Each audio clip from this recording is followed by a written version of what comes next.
Good evening, everyone. Welcome back to another Monday night live stream. How is everybody? I hope you all had a good weekend. I know some of you were at the Mantic Open day, and we will definitely be chatting about that today. I don't know whether you can hear. I've got a little bit of a cold coming on, so I'm going to try my best to kind of motor on through it. Hopefully, you can understand what I'm saying, but potentially, my throat might start to dry up a little bit. So we'll see how it goes. We'll definitely take the first hour, and we'll see how I'm feeling. But yeah, we'll play it by ear. So, how is everybody? Like I say, I hope you all had a good weekend. We've got a nice little crowd in already. We'll come back and we'll say hello to a few people once a few people drop in and catch up. But essentially, the main topic for tonight really is kind of about what I've been up to this last weekend, really. So Friday I had a day off work and I went to Warlord Games. I was invited down there to have a bit of a tour around their facilities. For those that don't know, Warlord Games are probably, when I go so far as to say that maybe the second biggest gaming company in the UK after Games Workshop. I think that's probably fair to say so. I mean, Bolt Action's pretty huge and they've got a lot of other things on. I'm trying to think if there's anybody else in the UK that's as big as Warlord.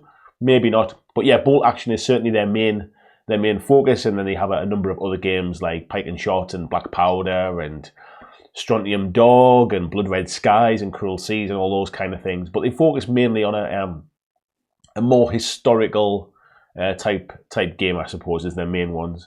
So yeah, that's kind of, so they invited me down, so I spent I spent probably half a day there at Warlord on Friday morning, had a full tour around the facilities. They took me around, I got to meet all the different people, and I'll go into a bit more detail, you don't need the whole thing now.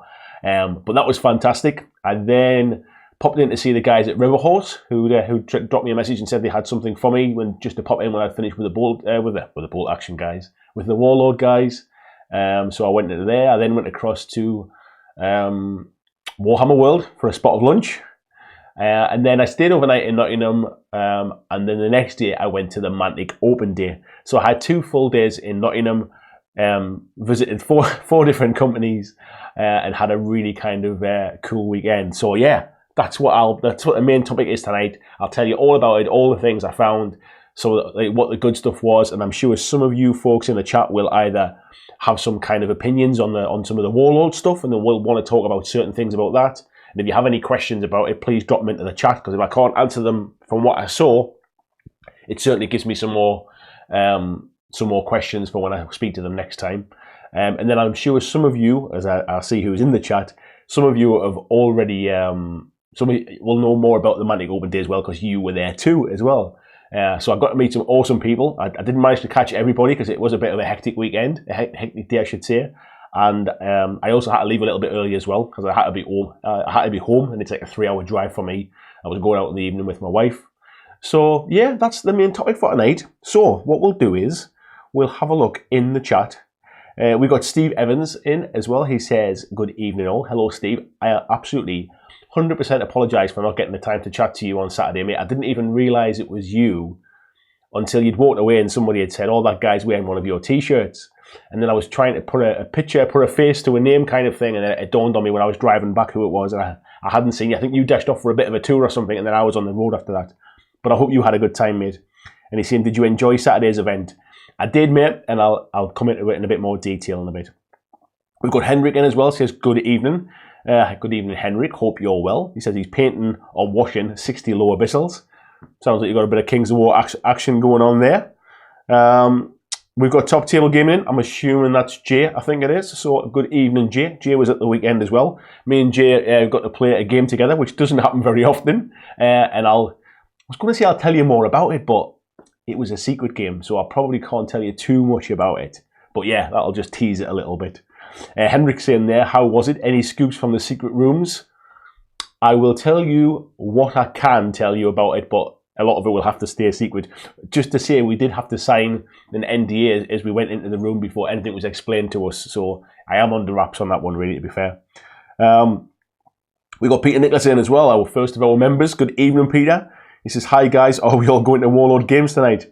We can all go anytime you want, mate. I'll drop him a note and I'm sure we can set something up.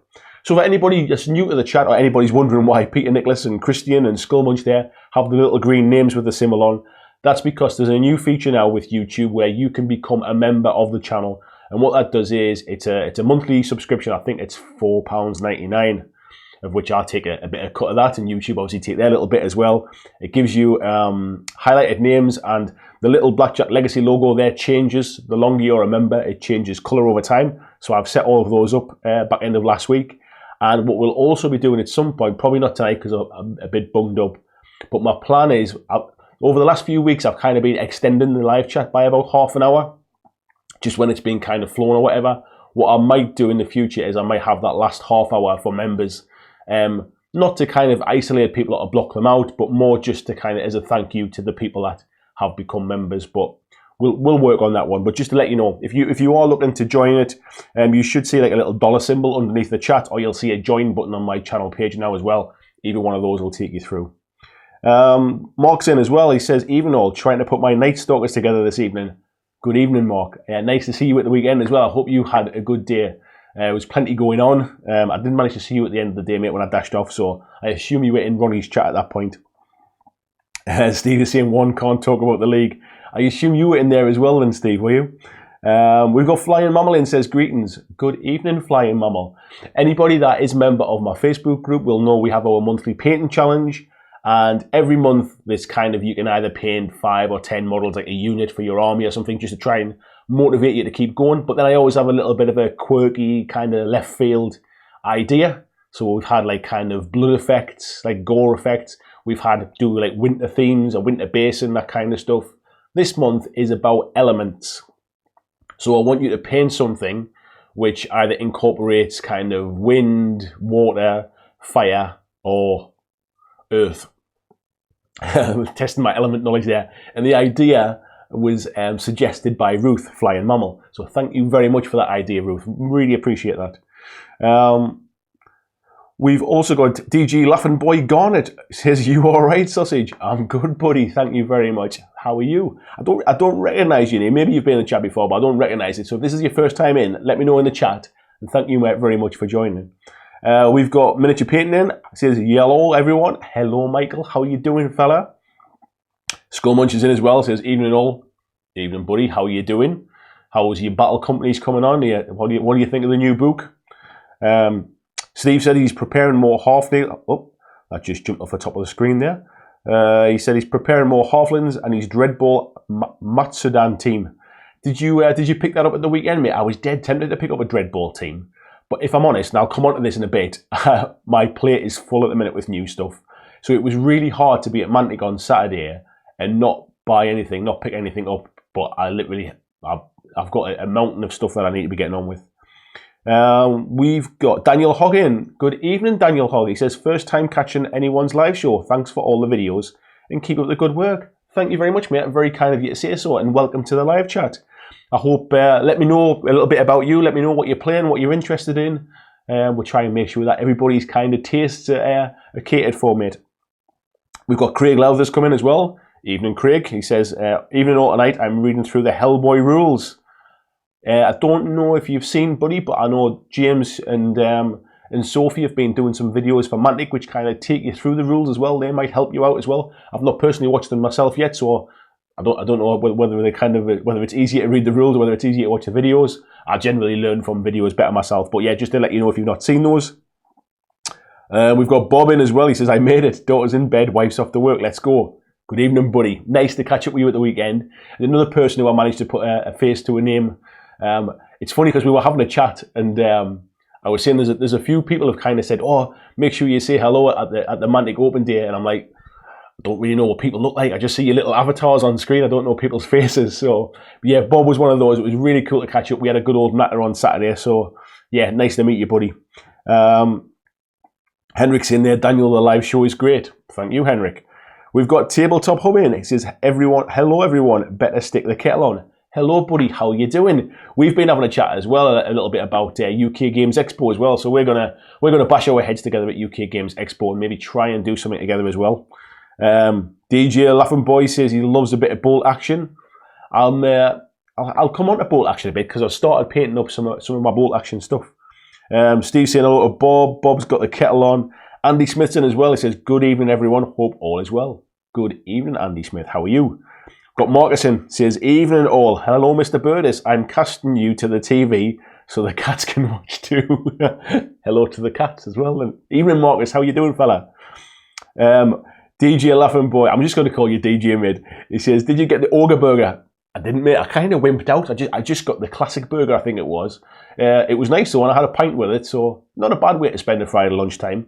And as it happened, some of the guys from my local club had come down a day early for the Warhammer AOS, what they call it, like the qualifying event, Heat 2, I think it was. They'd come down for that, so they were playing a game of AOS in the main hall at the time. So I managed to kind of have a bit of a chat with those as well, which was quite nice. Paul Noxley's in, says, hey all. Good evening, Paul Noxley. And I assume this is your first time here, because I just saw that you'd subscribed to the channel tonight. So thank you very much for subscribing. And welcome. Hope you enjoy the chat. Steve's having a chat with Bob there. Andy says, bolt action models got him into... Oh, it's jumped off the top of my screen there. Bolt action models got me into gaming. It's funny, mate, because I've never really... I've never paid too much, like, kind of close attention to the bolt action stuff for many, many reasons. As if you've seen some of my videos about historical gaming, you'll know why. But I decided to paint them up. And to be fair, completely kind of transparent here, Warlord had sent me out the Band of Brothers starter set, and they also sent me their rapid deployment paint sets as well, which essentially are, it's Warlord teaming up with Army Painter. So it's got the specific colours that you need in for those particular armies. So they sent me out the US Army set, they sent me out the German set, and they also sent me the core set as well. And included in that is the small tins of the Army Painter dip. And I've always been a little bit kind of sceptical about them, thinking that, oh, it's, you know, how good can it be? It's just going to be a bit of a dip. It looks really thick. It looks like floor varnish kind of thing. How good can it be, really? But I painted up the entire German half of the starter set last night and got them all kind of dipped and stuff. And you have to leave it for 24 hours to dry out. It gets really sticky. So I had to just had a check there tonight before I came on the live stream, because they're ready for the matte varnish now, which is included in the set. And actually, I'm really impressed with how they turned out, doing all them models in one night's work. So you might have saw my Facebook group last night, I put some pictures on. To be fair, they'd just been kind of, I brushed on the dip. I didn't do the kind of dipping and flicking thing. I just brushed it on. But once that's dried back, I didn't expect it to kind of, to dry back so much and like so much more of the colour to come through. But it looks really good. Actually, I'm quite impressed. It's not the best models I've ever painted. I'm not going to win any awards for it. But to get stuff on the table quick, I'm quite impressed. So there'll be some videos about that coming up soon as well. We've got Hethwell. Is it Hethwell? It is Hethwell, isn't it? Good evening, buddy. He says, cheers, lads and lasses. Salute, Blackjack. Evening, buddy. He says, glad I'm on to keep up with the stream. Nice one, mate. Marcus says, I know the chaps that made Conflict 47 have a cool little Brit army. Yeah, so they actually, the guys at Warlord gave me the Conflict, that light's hitting that a little bit there. Gave me the Conflict 47 rulebook. I've not had a chance to have a flick through it yet, but I hadn't realised that it was done by a third party. So it's Clockwork Goblin have kind of done the rules, I think it is, for this, using bolt action first edition rules, I think. So yeah, I've got that to look through at some point. As well as got a smile on there. VJ Morrison says, morning all. Good morning, VJ. How are you, buddy? Hope you're really well. Dice Tail says, hello. He's painting the Lord of the Rings board game tonight. Good evening, Mark. Nice to see you getting a bit of painting on. We've got Marco in as well. Says hello to Andy and all the Blackjack members. The acronym is too cool. We got Al Crowley in as well. Good evening, Al. Says, totally lost track of time painting. Hopefully didn't miss much. To be honest, buddy, I'm just kind of doing the rounds and saying hello to everybody. Seeing who we've got in the chat. Cause we seem to have, it's kind of, just when I think I'm getting to the bottom, I realise there's a whole more page of it. Where are we? Steve Evans said he was off to the secret room when I saw him. That'll be why you were in a rush, buddy. So, let me, without being too kind of cryptic, just let me know, did you enjoy the experience in the secret room? We got Claudio in as well. It says, good evening, everyone. Hello, Claudio. He said, a bit sad this weekend, couldn't work out for him, but everyone had fun. He played an Imperial Assault solo campaign while his girlfriend played the new Anno 1800. Cozy and May 4th. A nice one, buddy. Yeah, sorry you couldn't make it, mate. There'll be plenty more to look forward to be fair. I wouldn't say that you missed any kind of... it was a great day. Don't get me wrong, you missed a great day, but there wasn't any massive kind of secret reveals really or anything. I think the November one might be a bit more interesting if you can get over for November. Paul says he's new. VJ Morph sent him. He's in the Northeast too, so hi. Awesome, mate. Very nice to see another local guy in the chat then. So, and thank you, VJ, for recommending someone come over. Flying Mammal says, if you do member half hour, will I leave our TV room? You might have to close one eye. I'll give you that. Tony's in as well. Says, hey up, Tony. How you doing, fella? Marcus says, elements. Bugger, misheard and bought a warmer. That's all right, buddy. I'm sure you could paint the ground. We'll call it Earth. Bobzilla says, cheers, Steve. He's painted for that other game years ago, but repurposed now. Johnny Jambo was in. Evening, JJ. How you doing? He says, evening, Andy, and follow Legacy. I still love that name. Craig Lowther says, yeah, he's seen them, found them very helpful. Nice one, buddy. I'll have to check them out myself as well. Skullmunch says, Battle Company's going well. He's all painted. Make me sick, mate. Stuff all painted. Painting a second one for Ruth as well. Hope to get the first game in this week. You'll have to let me know how it goes, buddy. Bob says, I should have wore the face of a goat like my avatar. If everybody just wore badges, which is what the avatar was, I would know who everybody was straight away. I know everybody by what the little faces are like. Yeah. Flying Mama says, can we short it to legs? We probably could. I quite like that. Steve said his avatar is a reverse of the tattoo I have on the inside of my left arm. That's an easy way to spot me. If I'd seen that you had a t-shirt on me, I would have saw that you had my t-shirt on. It wasn't until somebody mentioned it that I noticed it. So I assume, actually, let me think. I assume you must have had a jumper on, or I might have noticed the t-shirt. We got Rain in as well. Says, hey, I made it. A good evening, Rain. Steve said the Germans are looking cool, mate. They look even better tonight now it's dried off a little bit. Furious George says, quick question. Do you have a preferred paint brand to use? I'll be honest, mate. I have always used, since the first day I started painting, I've always used Citadel paints. And purely because when I first got into painting miniatures, I don't think I really knew like other brands really existed. I bought my first models from a Games Workshop store in Newcastle. I picked up a few paints. Once I got into it, I bought one of the big GW paint sets, the big cases as they were back then. And over the years, I've always just kind of replaced the paints that I've used. I picked up a few of the P3 paints when I was playing War Machine and Hordes. I went to a tournament, my first ever tournament after I've been playing for 5 days, and I came last. And as a kind of wooden spoon prize, I got a set of P3 paints. So I got some of those and I tried them out, and they're pretty decent as well. And then once I got my airbrush, I then picked up some of the Vallejo air paints, the model air paints.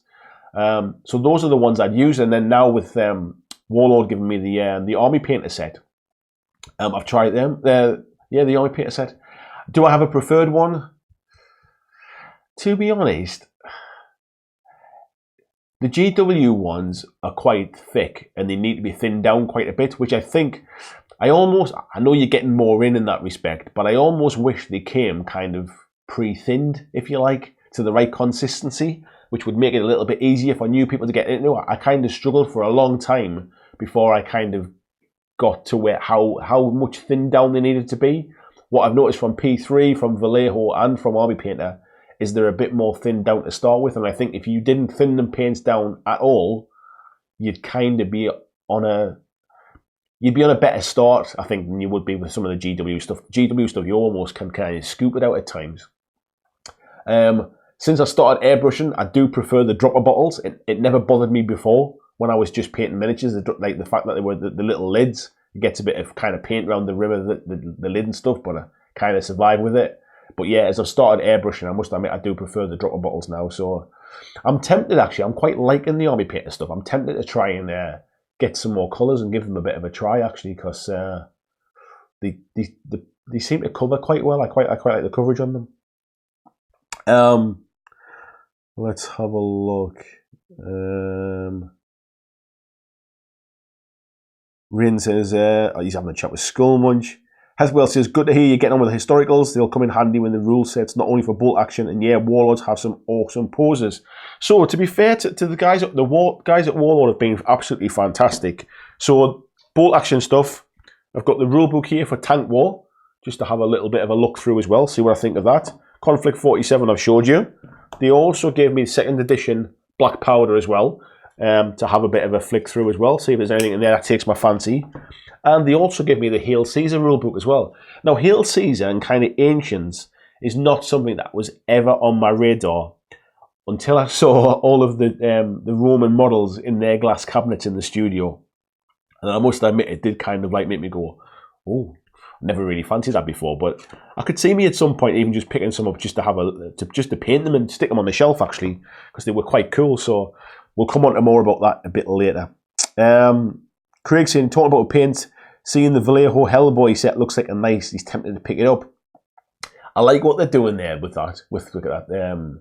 Vallejo teaming up there with Mantic around that. It's obviously the Angel Heraldes link there as well. And I saw a post tonight, so if anybody's heard of Parabellum War Games, who've got a new game called Conquest coming out soon, they've teamed up with the Army Painter as well, and I think they're doing some kind of paint ranges. It seems to be the new thing. Steve saying he enjoyed it. Say no more, buddy. Malkavian's in as well. Hello, Michael. Nice to see you at the weekend too, buddy. Always good to have a chat. Hethwell says he's finished the Anglo-Saxons Farmer Levy, 20 strong, just a finished touch and a final seal. Good to go die under the Raiders' axes. That's the thing, isn't it? You spend all that time painting it and then they get took off the table in the first 5 minutes. VJ says the idea of doing matched paint sets for historicals is great. Takes away that not the right colour gatekeeping. 100%. I don't know whether you saw it, but I put a post on Facebook last night. 2 things that's always put me off kind of playing bolt action or historical stuff in the past has been the time it takes to paint an army up. I'm not the fastest painter in the world, and it's one of the reasons I've never really got into 40k, that kind of stuff. And also that fear of kind of having the wrong colour, the fear of having the wrong colour paint. These sets from Army Painter and Warlord kind of take both of those off the table as a reason to not do it. And whilst in the past I probably was a bit hesitant about that whole Army Painter dip thing, and I've seen them pictures where they're dipping them in the tubs and then they're flicking them against cardboard boxes, and I thought that's too much of a pain. These sets come with like a small tub in, like almost like a tester tub, although you don't use much of the stuff, to be fair, so it'll still last quite a while. So you can't dip the models in really, you need to brush it on. And what I found was brushing it on, it just doesn't feel as kind of, it's not as gloopy, it's not as heavy. It's like a much thicker kind of Agrax wash really, but it just ties everything together quite well. So I feel like this might be a bit of a breakthrough. Like I said before, they're not going to win any awards. They're certainly not the best I've ever painted before. They're not the highest quality, but to get an army on the table in sort of double quick time, they could be just the ticket of getting started. Claudio says, being part of the Dead Zone playtester, my most anticipated releases are already known to me, so it's okay. I didn't realise you were part of the playtest team, buddy. That's good to hear. Daniel saying he's been at the gaming for a couple of years after charity got him involved as a form of therapy after the army. That's good to hear, mate. Well, thank you for your service, and I'm glad you kind of the kind of you found it through that reasons. Into so much now though. One of the reasons I love the channel, painting Star Wars Legion just now. I don't know if anybody who's into Star Wars Legion, or even if you're not into Star Wars Legion, check out the Tabletop Oddity channel. Jay and I are good pals. We've done some stuff together in the past. Met up and had a couple of meals together and stuff, and had a good laugh. I know he sometimes watches this and kind of sits in the background, doesn't say much. He did a battle report at the weekend that I watched, and it really kind of got my Star Wars Legion juices flowing again. I have to get them rebels back on the table at some point. So yeah, if you haven't seen it already, Daniel, Tabletop Oddity, great Star Wars Legion channel. Mark said he looks just like his avatar. That was how I first recognised you, buddy. That's how it was. Where we're at now. Flying Mouse saying it's okay, we don't know your face either. Yeah, that's it. I get a lot of that kind of thing. If when people are saying, "Oh, I'll see you at this event" or whatever it is, I get a lot of people coming over and just going, "Oh, how are you doing?" kind of thing, and then I'm like, Really awkward. I'm really sorry. Can you tell me who you are, please? We've got John Estelin says, evening from Washington. Andy, how's the Auggies coming on? Good. First of all, good evening, buddy, and thanks for coming in. The Auggies are still a work in progress, mate. They kind of got pushed a bit to the back of the queue, but I must admit, with this army painted dip stuff, now I've tried it, I am tempted to just get them on the table dead quick now. Certainly, as a first army, get the first one done, so I've got something to play with, and then maybe do like a second army in the future, taking a bit more time with it. Andy Sincere's Drukari kill team's done, looks really good. Proud dad. Nice little thing there, mate. I remember you saying that you were painting them up for your daughter. Hethwell says 15-year break. He's now made 20 across 6 evenings, getting the practice back and catching up with all the good rule sets. There's too many out there, mate, isn't it? Just focus on one. We've got Foul Moods in as well. It says, howdy folks, how goes? Anyone else kid bashing or building tonight? Is there anyone? Paul saying there, War Machine, nice. He played it once, but mostly watch it on YouTube. I think it's changed a bit since I used to play. I played in 2nd edition, and I played a Trollbuds army, and I had a Cricks army as well. But yeah, I used to love the game. I used to go to tournaments, used to travel around quite a lot. And I played that quite seriously for a couple of years before I had quite a break from gaming. Let's have a quick look, see if we've got anybody else in, because I'm conscious the chat's quite busy tonight. We've got John Franson. Good evening, John. He said it's the first time on the stream. Love the channel. Keep doing what you do. Thank you very much, mate. That's very kind of you to say so. And thank you for coming in for the first time. Hopefully it's not your last. He said he's playing Dreadball and Adeptus Titanicus. What can I say? I've always wanted a Warlord Titan. Now I have 3. Bloody hell. Are they painted though? That's the thing. They're good looking models, I must admit. Hethwell says, oh man, that's a lot of goodies. Those are just the books, mate. You haven't seen all of the other stuff.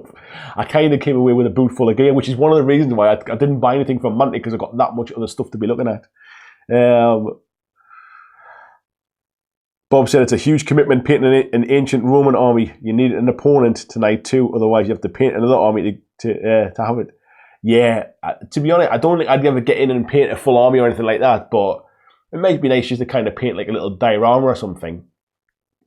Marcus says, hey Mr. B, what's your theory on what the GW contrast thing is? The teaser is awesome.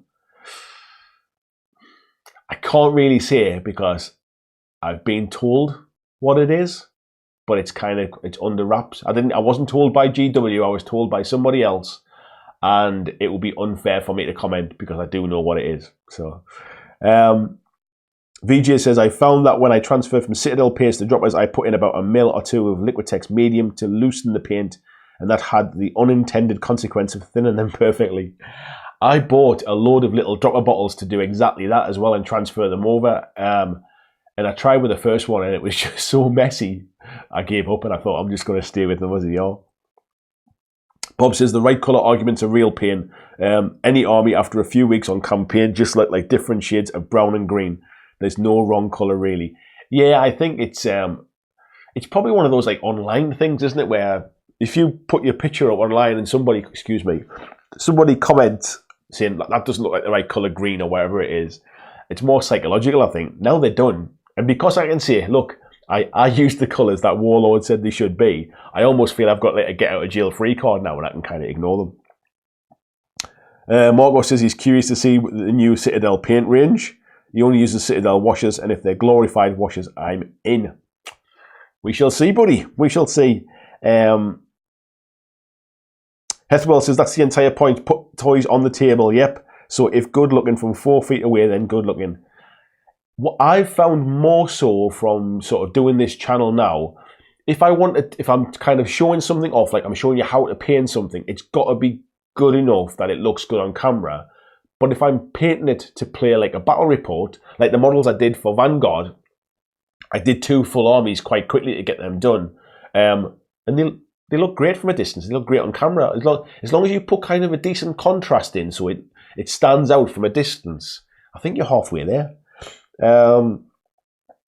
Claudio said he'd love to get into Legion, but got so many systems, the only real reason for me is the 34 scale. I'm more the 28mm guy. I've got quite a few Imperial Assault minis. Yeah, that did rub people up a little bit the wrong way when it first came out, but I quite like the fact they're a bit chunkier. Claudius has never done historical. Star Wars with pre-made colour schemes is enough for me. Yeah, I guess Star Wars is a similar thing as well. Paul says he's kid all the way, but did buy the latest Cricks Death Jack.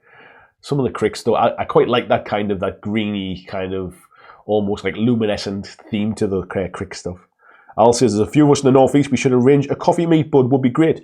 We definitely should, actually, mate. So, excuse me, Paul. If you're not a member of the Facebook group, if you're on Facebook, if you head across, it's Blackjack Legacy Tabletop Community or Tabletop Gaming or something. If you search for that, stick a join request in there as well. And we should try and get a bit of a coffee in and that one day or something like that. A gamers coffee morning. That would be cool, mate. So yeah, Al, great shout, mate. Let's have a look. Who else have we got in as well? Johnny says, is bolt action actually balanced? Surely the Germans are at an advantage. If it was balanced to real life, the Germans are not at an advantage because they got beat, didn't they? So what I would say is my knowledge is quite new at the minute, so I'm still getting my head around it. But essentially, the armies are quite balanced because they all had essentially similar weapons. At the end of the day, it's not like it's las cannons and plasma guns and kind of bolt guns and stuff. They all essentially shot bullets. And grenades were grenades and kind of tanks were tanks, I suppose. There's different levels to it. Obviously, I'm really simplifying it. So what you tend to find is the balance and the tweaking comes between the army special rules. So you'll have... I think, is it, I'm trying to remember off the top of my head now, you get like inexperienced, is it like experienced and veterans, I think it is off the top of my head. So there's some slight differences depending upon how experienced your troops are. So inexperienced will be kind of troops that have just been pulled, sort of like they've been conscripted, they've been sent straight out on the front line. Experienced troops are probably someone that's had a little bit of training and they've maybe seen a little bit of battle. And then your veterans are the ones that's kind of on their second tour or something like that.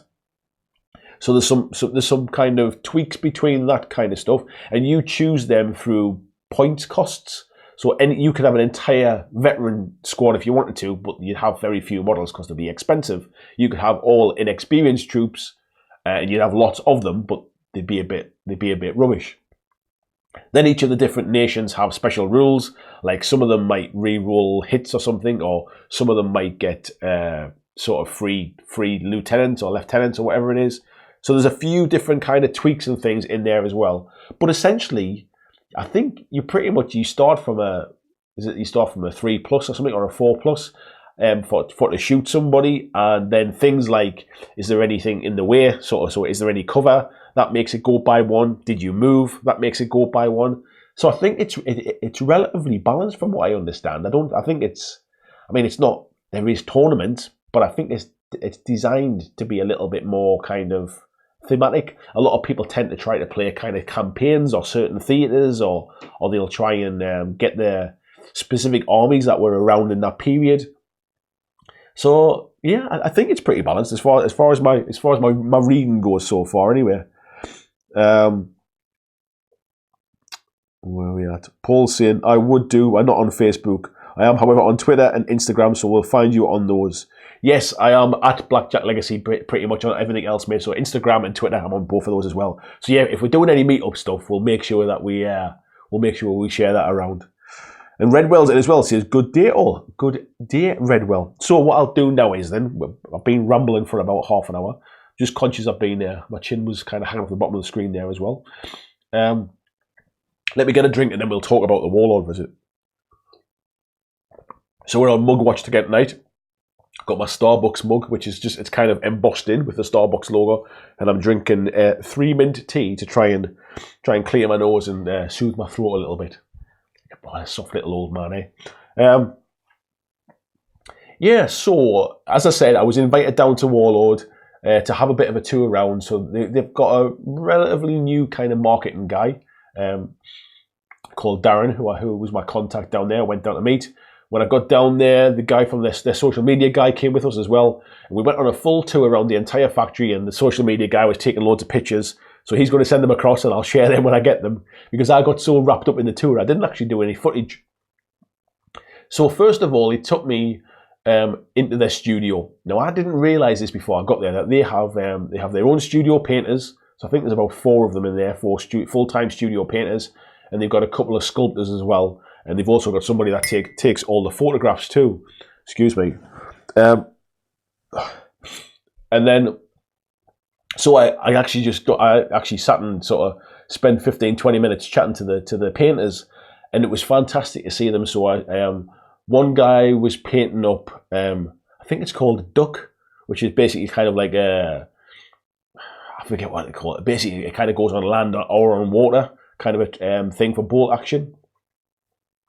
And he was kind of painting that away. That was getting ready for the D-Day campaign stuff that they're doing. I then spoke to a lady who was painting the new Judge Dredd models, getting those ready for the Judge Dredd release, and they were absolutely phenomenal. She was painting the ones that were going to be used for the photographs, for the rule books, and for the cover shots, for the packaging and things. The skill that woman had was unbelievable. And I asked her how long she'd been there. She said she'd been there 3 or 4 years, I think. And I said, do you not get burned out kind of like painting like this full time? She said she'd been doing it 10 years before she moved to Warlord. So she'd been painting for like 13, 14 years full time as a studio painter. But our stuff was just like kind of different level. It was really cool. I'm trying to think what the other guys were painting as well. There was somebody was painting some, I think there was some ancient stuff as well that was getting painted as well. But it was fantastic. I had a chat with the guy that was sculpting. So he was kind of sitting sculpting the old way with a bit of green stuff on top. So they had like a metal horse that was already one of their models. He'd obviously put the green stuff armature on, and he was kind of sculpting the rider. And that was fantastic just to sit and chat with him and watch him doing that. And we had a chat about sort of 3D sculpting versus the real stuff. And he was saying that actually he finds it quicker to sculpt by hand than he does by computer, because what he said what they should do and how it would speed it up is if they do files, like, so if the head file was kind of, you could swap the head files around, or you could swap like a main torso file and then sculpt onto that. But he said they tend not to, so he finds it slower to do it by computer design, which I thought was quite interesting. I had a quick chat with the guy who takes all the pictures, and they have their little setup where all the photographs happen, which was quite cool, in the big racks of scenery that they put into the background when they're doing all those nice shots that you see on the blogs and on the website. And then I had a brief chat with Paul Sawyer as well. So he's one of the 2 co-founders of Warlord Games. Really nice guy, dead friendly. I was kind of introduced to him as I come in, and he said, it's all right, I know who you are, I've seen some of your videos. So that made me feel a bit weird at first. But yeah, everybody I met in there was absolutely fantastic. I saw all the studio models in the glass cabinets and that, and it kind of blew me away just how cool some of their ranges are. From there, we went to the casting. So we went to where they do the metal casting. I forget the guy's name. I've got the name Peter in my head, but I could be wrong here. But he's an Australian guy, and he taught me through how they cast all of their models. It's the first time I've seen it kind of in the flesh, and it was unbelievable. Just kind of it really is a skill. So if I think about how one thing that came across is just how manual an operation it is. It's not a case of just pressing a button and everything happens. So right the way from the studio painters, the sculpting, when it comes through to where they're taking the molds and they're actually like sort of casting. There was things like he was casting some horses, and he was kind of explaining how it all works. He was saying basically what they do is when they put the molds in, they set it away spinning on a kind of centrifugal sort of spin at a certain speed, and then he pours the metal in, and then he has to turn the speed down at a certain point, because if he keeps it at full speed, you get like blowholes in the I think it was in the backs. It was either in the backs or in the stomachs. It was in the backs. Sorry, yeah. No, it was in the stomach. You get a blowhole in the stomach of the horse if you keep it spinning at full speed. So they started fast and then turn the speed down as it's casting, and then take it out. And he was showing me how they check for quality and all that kind of stuff as well. But it was phenomenal to think that you would think that once the mold's made, you just kind of pour it in, switch it on, take it off. But there's a real kind of skill in knowing how things flow. He was showing me that they don't use talcum powder anymore. They use like a cornflour starch to put into the molds because it's better for the breathability, for the air inside the place and stuff. So it was really quite technical in it, and he taught me through it all. And he said, look, if you've got more time another time, let me know you're coming down, and we'll get you all kitted up and you can kind of cast some models. So that would be cool to go back and do that, get some footage of that. We then went next door to the resin casting house, where I was introduced to the team there, and Rachel, who's their kind of main resin caster, she taught me through how they kind of take the main molds from the sculptors and how they decide to line them up to make the molds. So you get basically where the two halves of the mold comes together, you get the right kind of sort of like lineup, and that was all just something that comes with kind of skill and experience. It wasn't done by computer or anything. It was a case of we'll make the mold kind of so that it fits in this direction and stuff. And it was quite manual. Little plastic card kind of little boxes made around them. Resin poured into trays with kitty litter at the bottom in case there's any spills. And it was even just things like kind of understanding how it'll cure and how it'll go off. Again, there was a real skill, and it was a real, again, very manual operation, but not just something anybody could walk off the street and do. There was a real skill in making sure those molds were set up right. Then we went from there. We had a look around the warehouse where they keep all of the materials. So this is where all the rule books were in boxes, all of the empty boxes, like the sort of the boxes that your game would come in. All of those boxes are all kind of stored in there and everything, ready for when they go to packing. One of the interesting things he did tell me was basically that when you buy a box, so if you get a tank box, for example, a Panzer tank, those boxes are called like a GW4 or a GW5. And it's because the whole industry basically has replicated the size of the Games Workshop boxes. So if you pick up a box of Space Marines and you pick up a box of German infantry, you'll probably find they're in exactly the same size box. And it's all to do with kind of shelf displays, and the industry kind of standardized around this Games Workshop stuff, which I thought was quite interesting.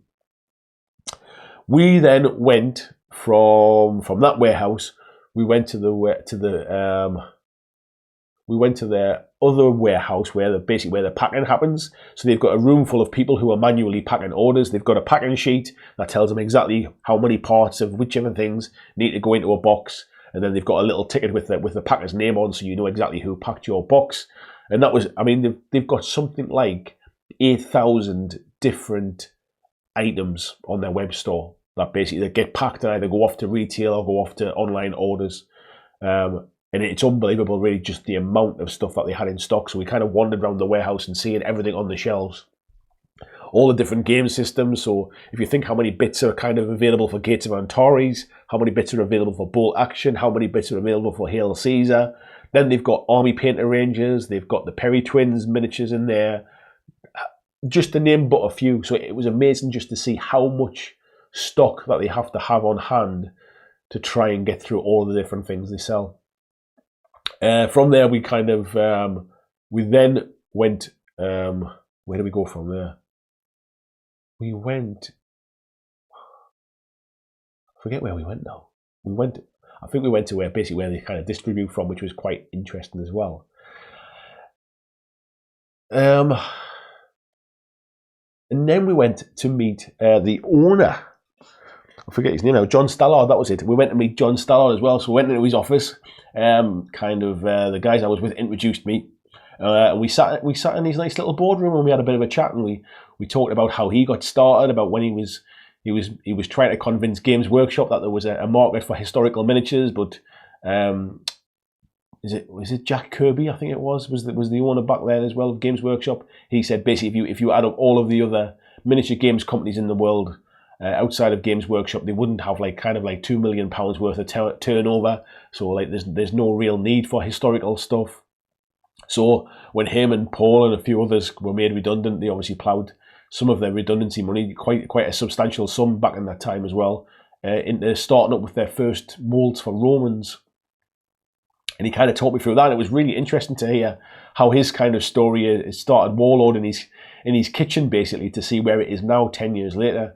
So yeah, he was a really nice guy, really nice to meet him. Obviously very, very passionate about the hobby, very passionate about Warlord Games. And I could have sat and chatted to him all day. And then from that, we went through and had a look in their store, because they've got basically a Warlord store now as well, and saw all the different things on shelves where people can go in and buy stuff. And we had a good long chat in there about the future, really, and what kind of things we can do together. And one of the things we were talking about is in June is the 75th anniversary of D-Day.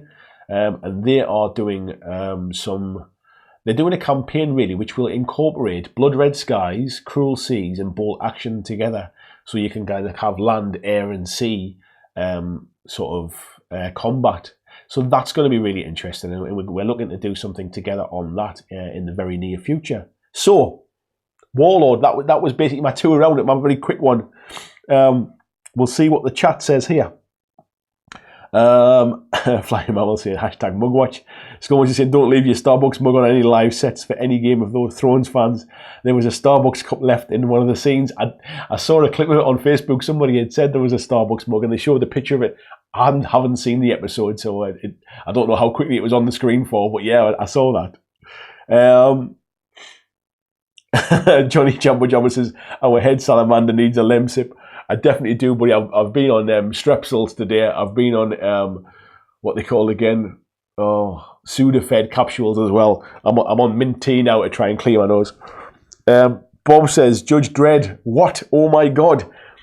So they did give me the box set for Strontium Dog as well, and they said that the Judge Dredd rules will be a kind of an updated and kind of tweaked version of Strontium Dog. So if you've played Strontium Dog and you like it, Judge Dredd will be an improved version of. Skullmunch said, if I became a sculptor, I'd call myself Skullmunch. Yes. Redwell says, I sent you a post on Facebook for a Battletech event. Was that you, buddy? I knew somebody did. I saw somebody had sent it, but I must admit I didn't accept it yet because I wasn't sure it had just kind of come out of the blue. Thank you for that, buddy. Peter Nicholas, my middle name was Ulrich, I'd be a pun. Flying Mama says, are we getting Blackjack casted?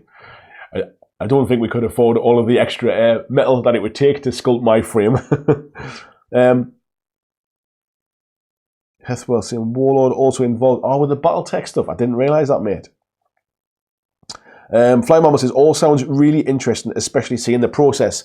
Yeah, what was really interesting was everybody I spoke to, whether it was somebody who took pictures of the miniatures, whether it was one of their artists, their studio painters, whether it was a sculptor, whether it was somebody that was casting, somebody who worked in the resin room, the guys packing boxes, everybody seemed to have, all the way up to John, to be fair, and Paul, everybody was just really quite passionate about what they do. And I guess that's what it must be like to work in a job where you really are like kind of passionate about the things that you do. So for example, I don't know whether I've mentioned before, but I work in product development, new product development, and I work in project management. And the company I work for makes toilet rolls and kitchen towels and facial tissues for your nose and nappies and things like that. So yeah, the team that works for me basically design all of those new products. It's quite hard to get passionate about designing a new toilet roll. I can imagine that it's really, really fun to get passionate about creating a new game or sculpting a new model or, what's this latest release that's coming out. And that really came across strongly. There was a real passion and everybody there was a real team feel about the place, even to the point where we were having a bit of a meeting in the shop at the end. And somebody came in and said, like, is it Fish and Chips Friday? Who's going for the fish and chips? It was like everybody. It was just cool to kind of see how everybody interacted together as one big team. Paul says that tour sounded amazing. That's a ton to learn how it works behind the scenes. I think, Paul, what they do is they have open days, of which they've got one coming up, I think, in June or July. And you get to have a little bit of a tour around. Now, what they said was, it's not quite as in-depth and as in detail as what I got, because obviously there was a bit more time and there was only me to go around rather than a big kind of tour of people. But if you were ever interested, their open days would be a really good kind of idea to get a glimpse of what happens behind the scenes. I was really fortunate to get invited down and spend some time and really kind of get to have a chat and ask questions and find out a bit more about the people as well as the process. But yeah, I think kind of a slimmed down, quick tour version of it would be just as enlightening as well.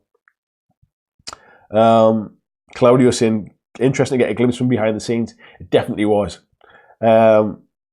Peter says, when you prefer behind the scenes to the stalls, you're definitely a geek.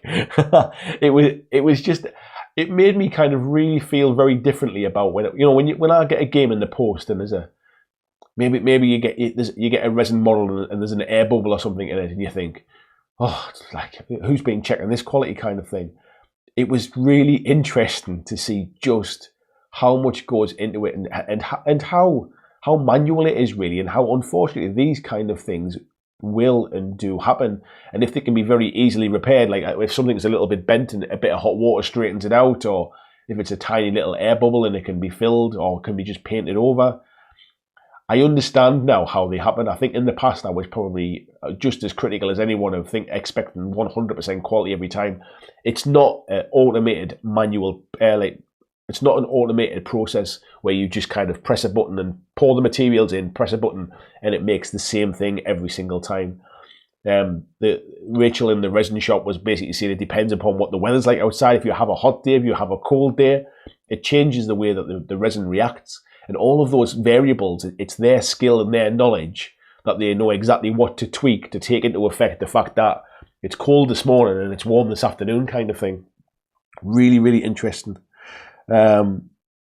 Steve said, I really enjoyed the casting tour I went on at Mantic. Really cool to see. Yeah, I forgot they were doing the casting tours at Mantic as well, weren't they? I think Mantic are sort of just getting started really with doing a lot of their own casting, so it's relatively small, the room at Mantic. The one at Warlord, I think they've got something like about, I think off the top of my head there was probably about 7 or 8 people in there casting at their own stations, and I think they're each expected to get through about 200 models a day. 200 spins a day. So if you think a spin cast has probably got maybe something like 5 to 10 models on it, and they're doing 200 each per day. That shows you the kind of number, and that's just the metal ones. That's not the resin ones, which are next door, and it's not the plastics, which are obviously produced elsewhere as well. Marco says you can get really passionate about toilet rolls once you realise you don't have any left and it's too late to go to the shops. That's one thing that I don't run out of them. You know, the guys at Warlord might get discount off models. I get cheap toilet rolls, so I never run out. Jack said as well, Shaggy Wargaming says, hello Andy, hello all, how's everyone's bank holiday been? Mine was fantastic, bud, thank you very much for joining in.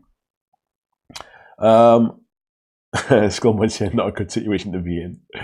Paul says, hi mate, my mate John bought a Mini from a company for the first time, received it, and the amount of air bubbles looked like it was under heavy fire for days. Yeah, that kind of stuff's that's not acceptable when it's that bad. I watched them kind of checking for quality while I was there, and I'm assuming they weren't just doing it because I was watching. But especially the guys in the metal casting place, they'd take them out the mold and they would check them all by eye and then break them off the mold, break them off the kind of the main sort of metal sprue and put them into the boxes. If there was any that didn't look right, they just went back into the pot and got melted down again, really. Mark said, would love to be passionate about a job. Seems like a myth to me. And I took the Mantic tour. Really interesting. Do you know what it is? But it's one of the reasons that I kind of like, I keep mentioning about how I'd love this to be my full-time gig, how I'd be able to like quit the day job and do this. Because I used to think it was a myth as well, that to be really passionate about the job, the thing that pays your bills, how can you get sort of, how do those jobs come around? However, the more I do this stuff, the more I get the more I've realised like this is my passion. This is what I absolutely love doing. And even if it takes me 5 years or it takes me 10 years, I'll keep plugging away until I get there, because I have to believe that's possible. Because otherwise, I'll have to settle for my day job, and I'll have to do that for the next 20 odd years, and that fills me with dread. But yeah. You could just, the passion on these people of just like, they absolutely loved what they do, and it didn't matter at what level in the company or it didn't matter whether they were Paul Sawyer, who's the kind of studio manager. It didn't matter whether it was John Stella, who basically is the kind of CEO of the company. I met the finance director. It really didn't matter who they were, whether it was somebody at that level or whether it was the guy that was sort of picking the packing boxes. They all just seem to really love what they do. Yeah, so that was essentially that was my tour around Warlord. So what you can see coming up on the channel at some point in the future, and I don't know how we'll integrate it yet, but I mentioned I've been painting up my bolt action stuff. I'll be doing a bit of certainly at least one video or maybe a few more, like an intro to getting started in bolt action. I'm not a historian. I'm not an expert on the historical accuracy of it, but I like games that are fun. So I'll be doing some videos about like sort of getting started. I've got Blood Red Skies, which is in front of me as well, which I've played a couple of games of now and really enjoyed it. Really simple to get into, a lot of fun. They also gave me while I was there the other day, which is the Johnny Red Falcon Squadron. Let me just grab it and I'll show you on screen. So this only just came out. I think it only came out the day I was there, actually. So this is the, try and get the light off it. This is the Falcon Squadron, Johnny Red, which has got 2, 4, 6 planes in, plus all the cards. And then you also get a little Johnny Red box, which has got his particular Hawker Hurricane in, and a little metal cast of Johnny Red himself. So I've got those as well, alongside the stuff that comes in the Battle of Britain box. There is Cruel Seas as well, so I've got a Cruel Seas starter set, and I've got a Strontium Dog starter set as well. So there's plenty of stuff to kind of look forward to on that. Let's see where we were at. Marco says, what's the best game you came across since starting this channel that you would never have otherwise purchased before? That's a really interesting question, buddy, actually, because I have played quite a bit. Is there anything that I potentially wouldn't have purchased? It's hard because in the early days, and when I say the early days, probably only up until the last maybe 9 months, everything that pretty much that was on the channel is everything that I bought myself. So I didn't get anything sent to me. I didn't get any discounts.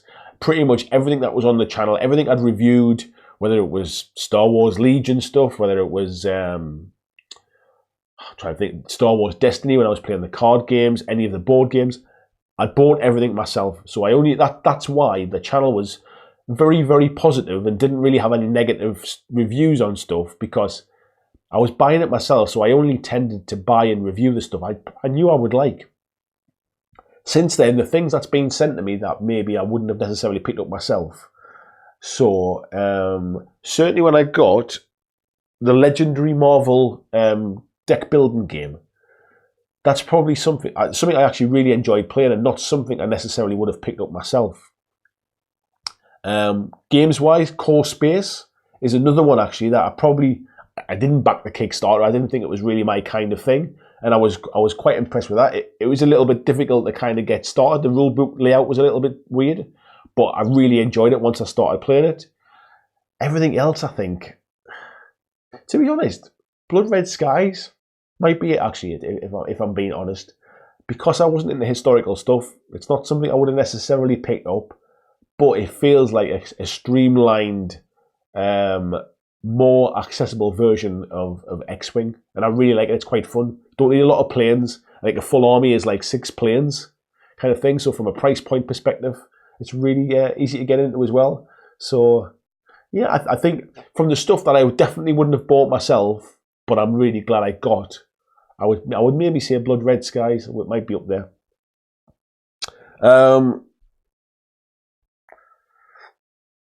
VJ says, I've done a bit of home casting, so I know how much of a pain in the backside getting the resin pour can be.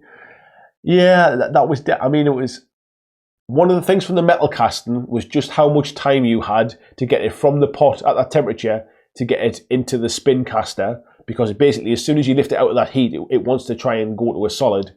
That was quite interesting, really, just how quickly that happened, and also just how setting all of those molds around the master was for the resin casting, and about how long so there was things like we were saying that they want to try and get a certain number of casts out of a mold, about maybe say I can't remember the exact number, but let's just say it's 40 castings. And if they come to make it and they only get, say, 15 castings out of it before it destroys the mold, they'll go back to the studio and they'll say, this is the bit that's basically sort of tearing the molds up. Can you do anything with this? And it might be that they break it down into 2 pieces. It might be they do something slightly different with it. They might then put a slightly different, more like rounded back edge to it or something like that, rather than a very sharp edge. So it was really interesting to see. So even when they get that first master, after they've done a number of resin castings, they might actually go back and tweak it again and make it very slightly different. So it's a constantly kind of changing process. Let's have a look. Peter said, I must say that Warlord Games have gone up in my estimation now. Yeah, I'll be perfectly honest. I mean, I obviously knew who they were, and I know they were well respected within historical gaming it's just historical gaming had never really been my stick, really. And it's only when I started talking about it really in the last couple of months that I started to kind of look out and see what was out there. And certainly the Two Fat Lardies were a company that cropped up quite a lot, which I think they're more rules sort of writers rather than actually miniature makers. And obviously Warlord are the big players in that arena, so it made sense really that I kind of start my journey looking there, really. Fly Mammal says, home casting can be a pain. Done some for my minis and for cosplayer props. Very varied results. Yeah, so can you imagine doing that on the scale that these guys are doing it as well? And not just Warlord, obviously everybody that does resin casting, I assume they do it in a very, very similar process. So it's quite interesting to see just what happens behind the scenes. It's how you do it at home is probably pretty much how they do it in the factory, just with more people and with a bit more kind of skill and knowledge, I guess. Heathwell says, guess you can play some Band of Brothers TV series scenarios with your bolt action pack. No need to be a historian. I've not actually seen Band of Brothers, if I'm honest. I've been working my way through World War II in colour to bring me up to speed, really, because I'm not, like I say, I'm not a historian. I don't really know the details, but obviously I've been watching the movies and stuff. I watched Fury the other week as well, so the tank battles sounds pretty cool as well. VJ Morph says, yeah, hit and miss for sure. Jack says, I see lots of painting and rule reading in our future. Rule reading, no more, I guess, than I do now, really, for if there's any games I'm going to play. If it's a game that is really difficult to play and the rules are not very clear, it's not a game I'll continue to play. I'm not going to say nice things about a game just because they kind of gave me some free stuff. It's not like these are reviews. Basically, I won't be doing a series on getting started in bolt action if I can't get started. So it'll be my honest opinion. If I can't get started, I'll make a video saying I can't get started. But so far, from what I've read and from what I've understood, it feels relatively kind of straightforward, really. So yeah, we'll see how that goes. Tabletop Wilson, hello, Carl. How are you doing, mate? Says I've got some competition for my getting started with bolt action series. I ended up doing 16 videos in the end, as it's a comprehensive guide. Yeah, mine won't be comprehensive like yours, buddy. Mine won't be really about teaching people how to get started like yours was. Yours was really informative, and you could give kind of tips and sort of some direction. Mine will be more about almost like a beginner's journey, about like what would you experience as a new person who's never played before? What could you learn from my experience, really? Rather than coming at a point of I'm an expert in much how you are. You're obviously a lot more knowledgeable about it. You could give an expert opinion. Mine is purely about I'm brand new, I know nothing. If you know nothing, kind of join me on the journey, really. So it really is, it's a beginner's guide for beginners by a beginner, really. Johnny says, we've got a Strontium dog playthrough before Christmas. Papa Blackjack. Yeah, I'm pretty sure we can do that. I was quite impressed with the little Strontium dog set. Comes with all the terrain on it as well. That was pretty cool. Craig says, knew you'd love Blood Red Skies. Yeah, I'm really impressed with it, mate. I love that little kind of advantage-disadvantage mechanic. It's just dead neat.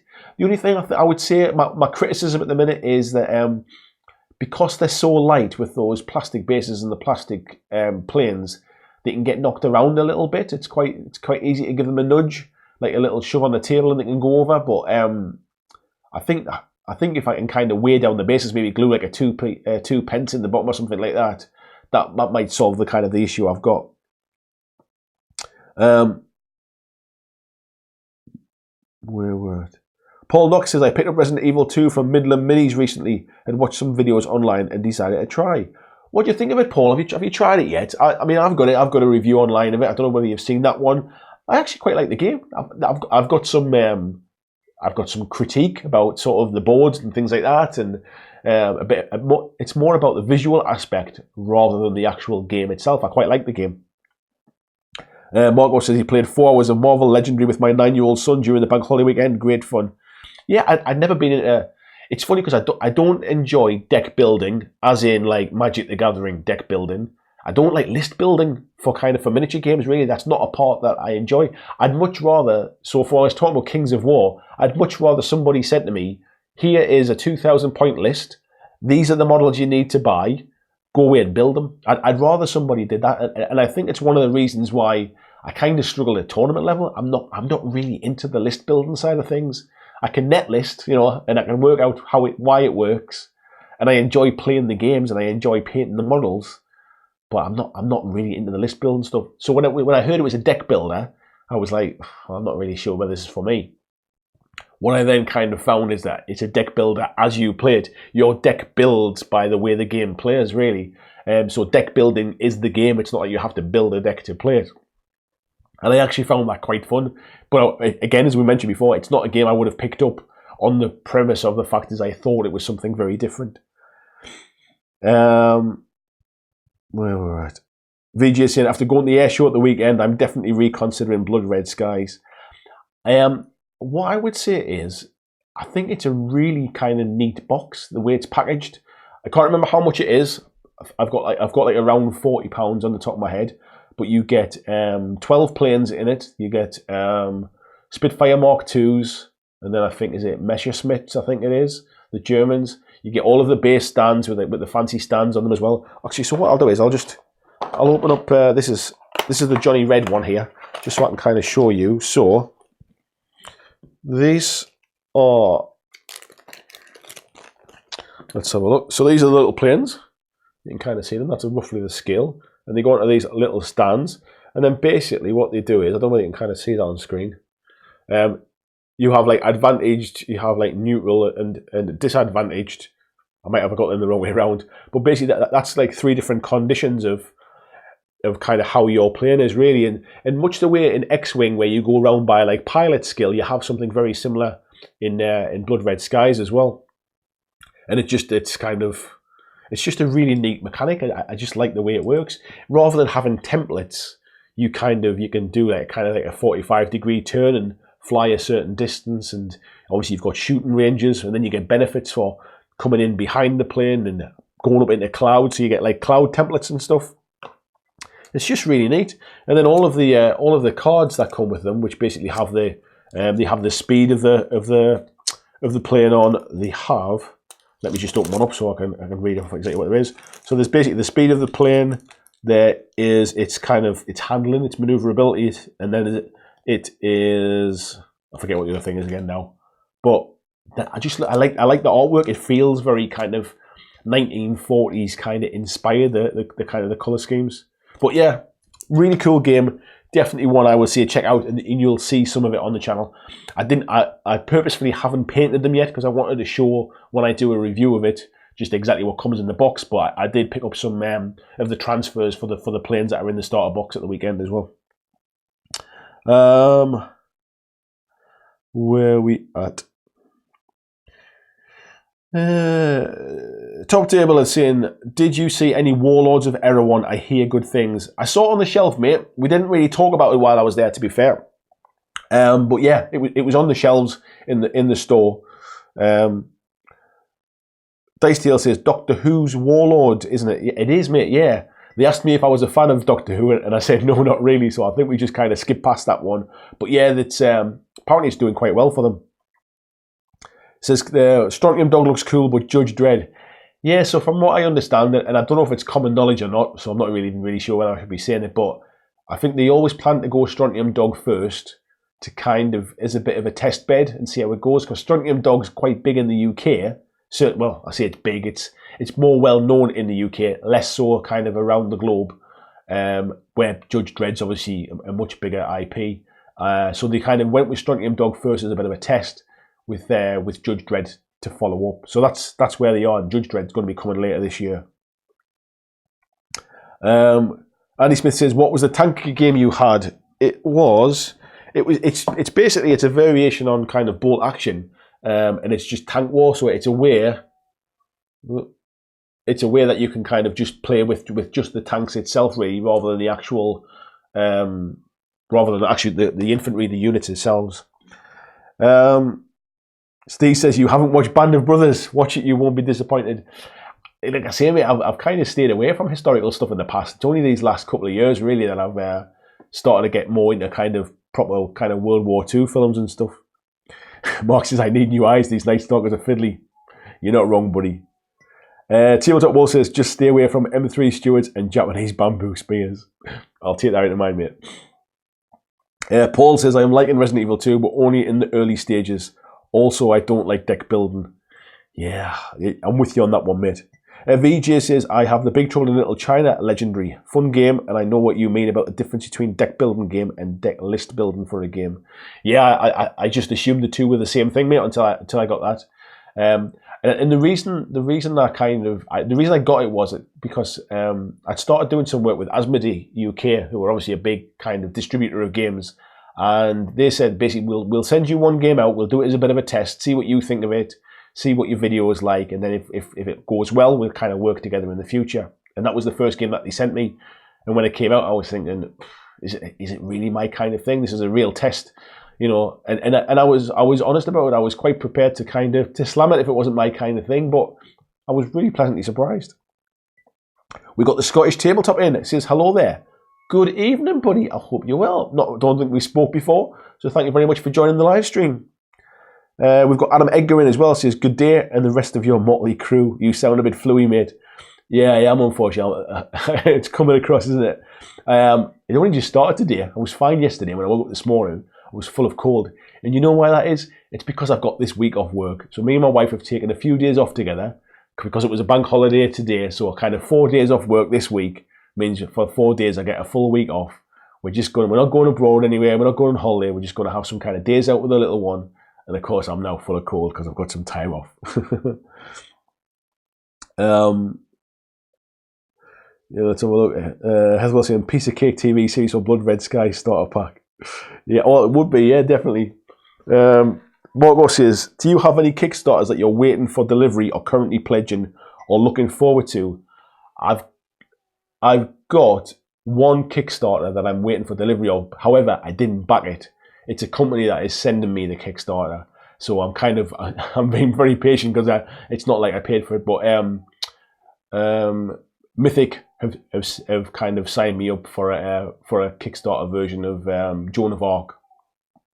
So I know that's coming soon.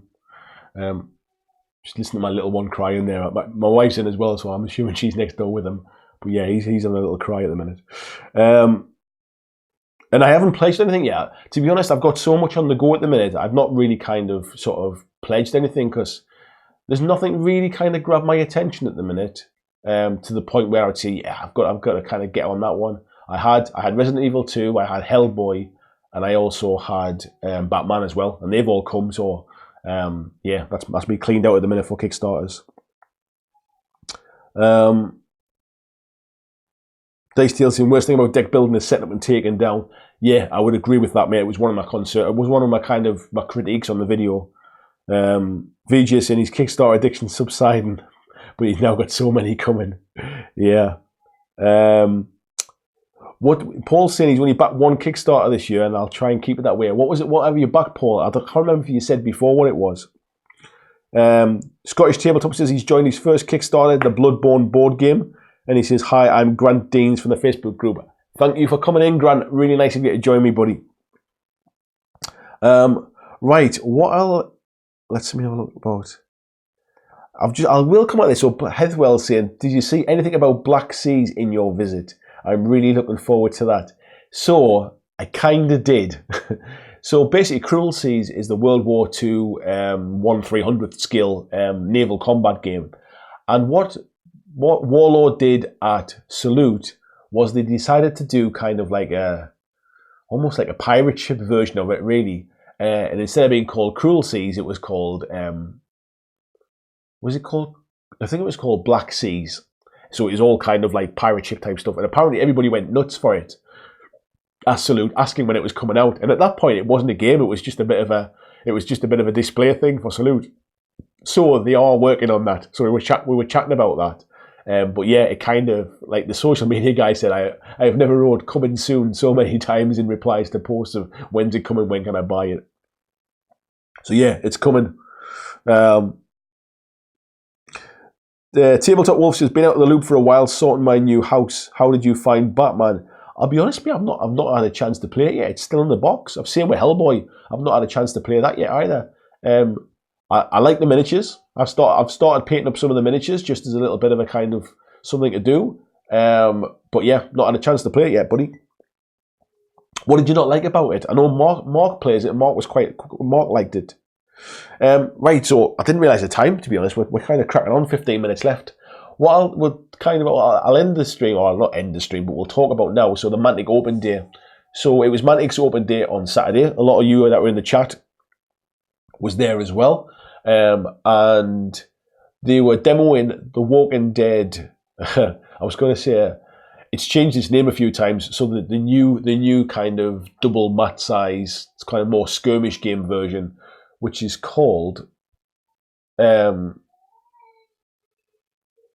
what's it called again? It's called The Walking Dead.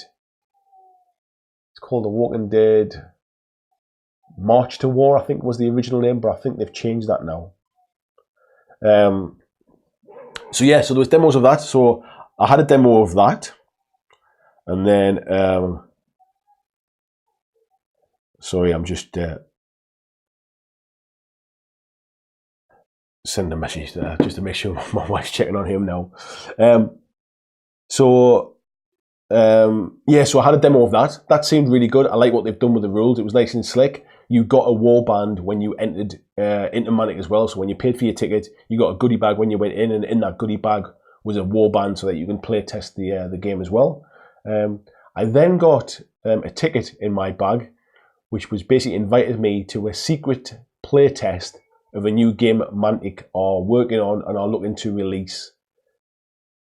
Do I say later this year? I can't remember. I don't think they had any specific timings, but it's something they're looking to release. Now, I had to sign an NDA. Only certain people got invited in there to have a go of it. So I can't say too much about it. However, what I can say is we had really good fun. It's not a game that's like, it's not a it's not like a tournament competitive kind of game. It's not like a mass battle game like Kings of War or something like that. It was really, really fun. Really enjoyed it. So yeah, that's all I can say. Everybody's just shouting at me there, Call to Arms as well. It was called March to War. They're now calling it Call to Arms. Or certainly that's the latest name for it anyway. So there was plenty of kind of bits of seminars and things going on. I didn't go into the seminars this time because I was short on time myself, as I was only staying till about 2 o'clock.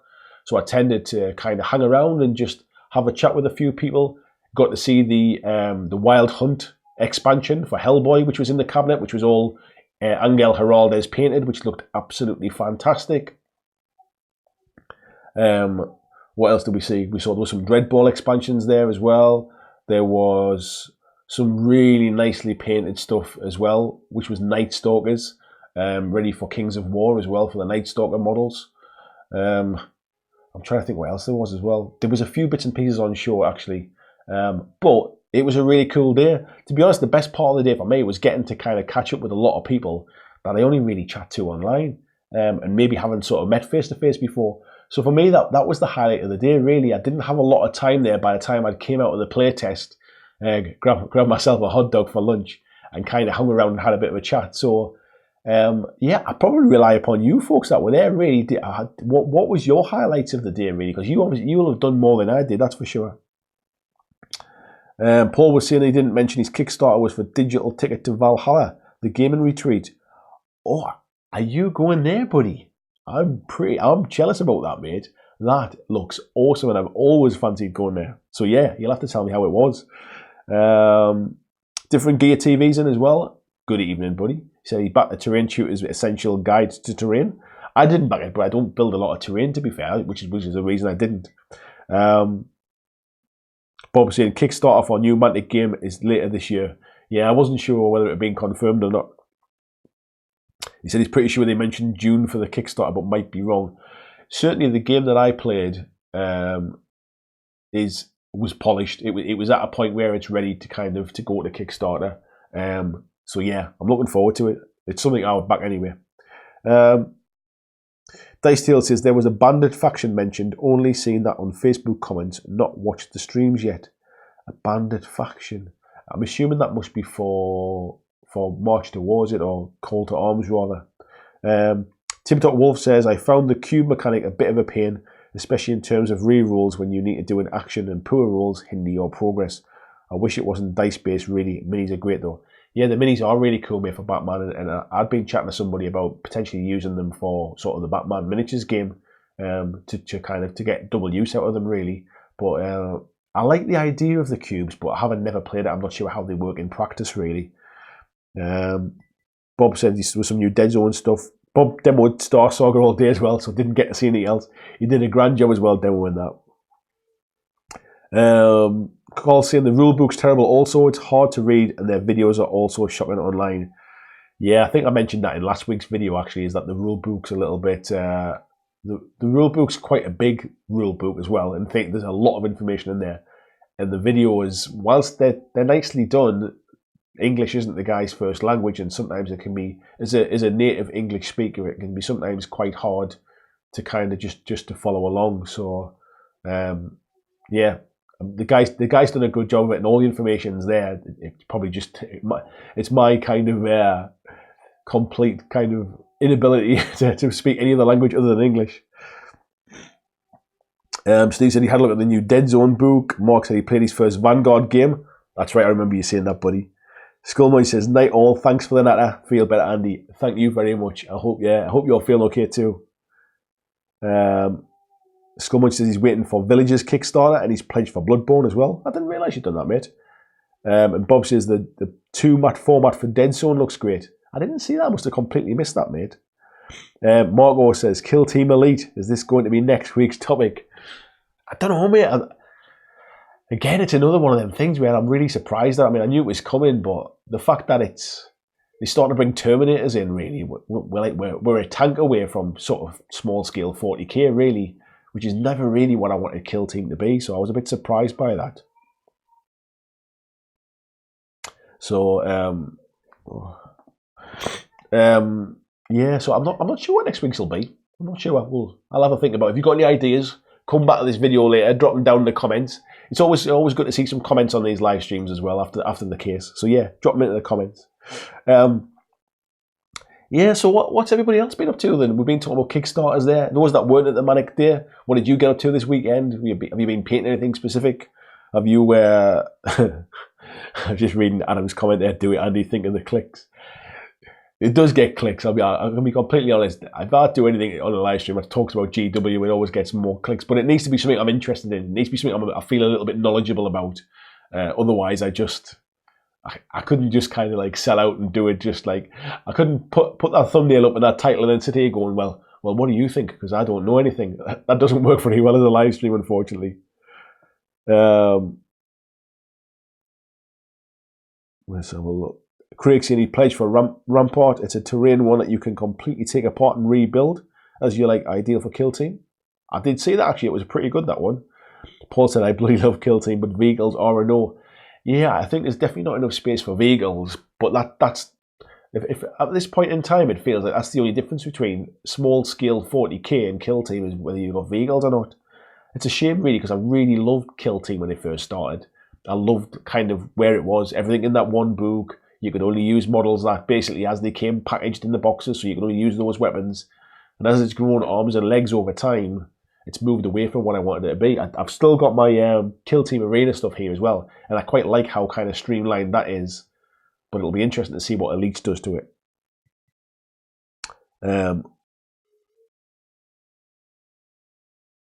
Steve was saying, yeah, best thing was playing Star Song with Bob, going to let the missus roll my dice more often. I have days like that, mate. Scottish Tabletop says, I'm thinking of doing some live streams on YouTube. Do you have any tips? Yes, I'll give you a couple of tips, mate. One is make sure you promote it, kind of tell people it's happening plenty of time in advance, because there's nothing worse than doing a live stream to either nobody or to one person. So you need to at least kind of have... You need to almost think you're going to get about 10 people in your live stream to kind of keep the chat going. Otherwise, you're just kind of talking to yourself, and that can get quite hard. So make sure that you tell people in advance it's happening. Mine now, every Monday night, everyone knows it's the same time, every Monday night, and we get a good crowd over here. I mean, I've got no idea how many people we've had in tonight. I've not looked. But generally, we get somewhere between 30 and 50 people, depending upon the topic. And that keeps the chat going.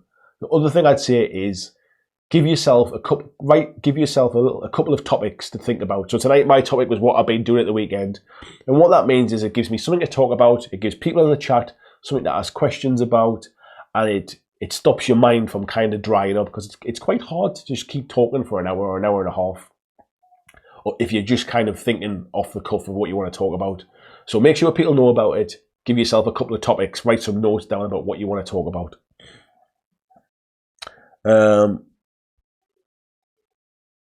What's this here? Different gear saying, as you know, I like PDFs. Will you be making any of your table builds available as PDF downloads so I can print them with the dimensions and materials? I never really thought about it, buddy, if I'm honest. If people are interested, let me know. I tell you what, come back to if you go to the table build video, that'd be the best way. If you go to the table build video, and if you're interested, go down in the comments and let me know that you're interested in PDFs, and that way I can kind of see what the feedback is, see how many likes that comment gets. And if people want it, I'll try and put something together, because I guess it would be easy enough now I know exactly what I used. Tabletop Wolf said he got an early bird for Bloodborne. Fan of the game, but I'm thinking of dropping out as it doesn't seem to be much model-wise for the usual CMON Kickstarter. A lot of paid add-ons. That's a comment I've heard quite a lot, buddy, about the basics kind of in the box. There's not so much stretch goals. There's a lot of paid for add-on stuff, which I found was a bit strange. I'm not a particular fan of the game myself, if I'm honest, which is one of the reasons I've not even looked at it. I just find those games too hard for my old eyes.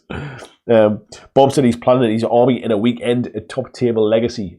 Yes. So for those that don't know, Top Table Legacy is a weekend that myself, Jay and Steve from Top Table Gaming run.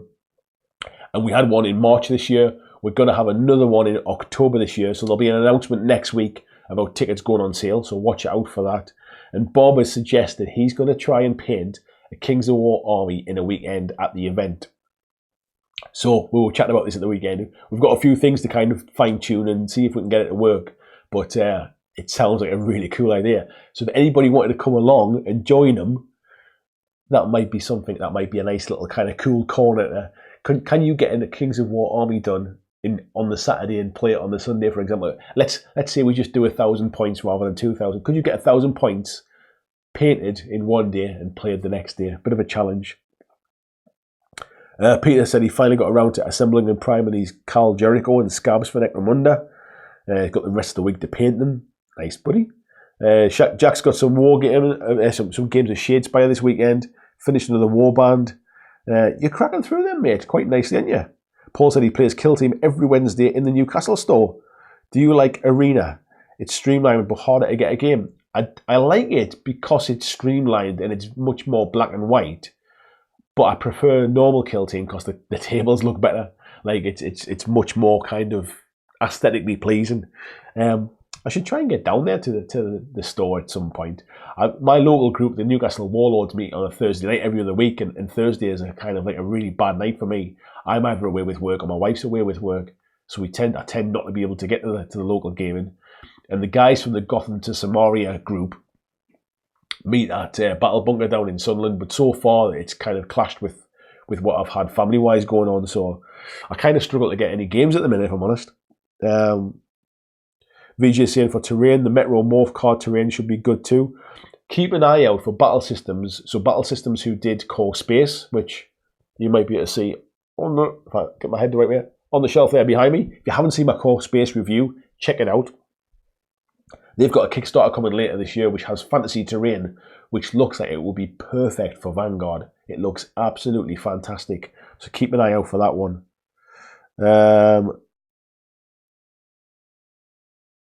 Skullmuncher said he's surprised you feel that way, Carl. The basic pledge gets you 101 minis so far, a lot of them being bigger sizes. I'll be honest, I've not even looked at the Kickstarter. I've just heard some very similar rumblings about how a lot of it is paid for extras. Mark says, quick question, the basis for Vanguard, what's the circular indent for? Is that the top or the bottom? Real newbie here. So, the original Kings of War miniatures, the miniature came on like a little round base, and those little round bases fitted into those round bits on the squares. The newer stuff, because it's kind of clipped off sprues, doesn't have that little round bit on. So you can either fill that in and stick your miniature on the top, or do what I did, just flip the base upside down and stick it on there, and then it leaves a gap on the bottom. You can put a magnet in if you want to. Now, some people do say that the sides of the bases are not perfectly square, so you get a very slight taper coming in on the base if you flip it upside down. However, for me personally, it's so slight you don't even notice it. It would never be a problem. So your mileage might vary, mate, but I would just flip upside down, mate. So we'll look. Henrik. Henrik's dropped out of Bloodborne as well. Steve said, I'm game for painting the Kings of War army in a day. That might be a good one to mate. It'd be even better if we got a couple of people sitting there as well together, because that'll motivate each other to keep going. Johnny said he's played War of the Ring. A good lady as Sauron. Not surprised she excelled at corrupting poor Frodo. I need a replay. And Adam says, I built a second Venom Crawler for Black Legion detachment. I'm building for my Death Guard army. Starting painting and Death Watch intercessors for the monthly paint challenge. Nice one. Paul is saying there, the fun thing about Kill Team, I always have 3 teams on me in the shop. If a mate wants to try something else, they use mine. That's pretty cool. That's a nice that, mate. That's how communities are built. People sharing and helping each other out. Scoreman says, I don't get why people are complaining about paid extras. I don't go into a shop, pick up a board game and expect a lot of free stuff. I think the problem, mate, is, and I do agree with you, I think the problem is now though, people expect a lot from Kickstarter. The days of there is this pledge and then you get so much other stuff unlocked are kind of gone now. This is how companies are unlocking more stuff to kind of to make you feel like you need to buy everything or you're missing out. And it works because that's what people complain about. So they either go all in or they go all out. But yeah, I do agree with you. I mean, I think the problem is it's if they're not going to be available to get later, people feel that they feel like they always missed out, I think. Vijay says the Street Fighter 2 minis game Kickstarter just posted an update. The minis look amazing. Yeah, they look really cool. I must admit, I was tempted by that one. Just for the models, to be fair, just because they look nice. Bob's saying most people are attracted to pledge for the free stretch goals. Yeah, exactly, mate. Adam says he's built his Aaron Questa. He's an Alina Stormspire for the glazing class at Warhammer on Friday. You'll have to let me know what you think of it, mate.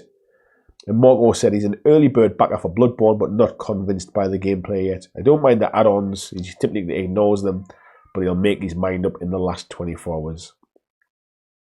And Haswell says, one Kickstarter at the minute, Oak and Iron from Firelock Games. Is Firelock Games the ones that do Blood and Plunder as well, I think, aren't they? And Skullmunch says, yeah, I hate the whole Kickstarter exclusives too.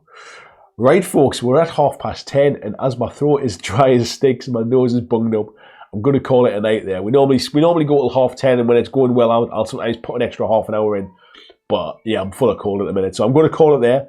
Thank you, every single one of you, for coming in and chatting. Hopefully my kind of head will clear up a little bit and I can get some videos out this week. But if I sound like this, I probably won't be recording any videos, but I can get some prep work done while I'm off. But Marco says, either go all in or go all out. Great crash face for a t-shirt. It definitely is. Different gear there saying, do you recommend Hellboy as a one-player solo? I've not played the full finished game yet, buddy, but I have played it when it was in play testing and kind of in mid-development. And I would say it's a cool game as solo because of the way it works, but not based upon playing the final game. So anyway, we'll call that a night there. Thanks everyone for coming in, and I will see you all in the next video.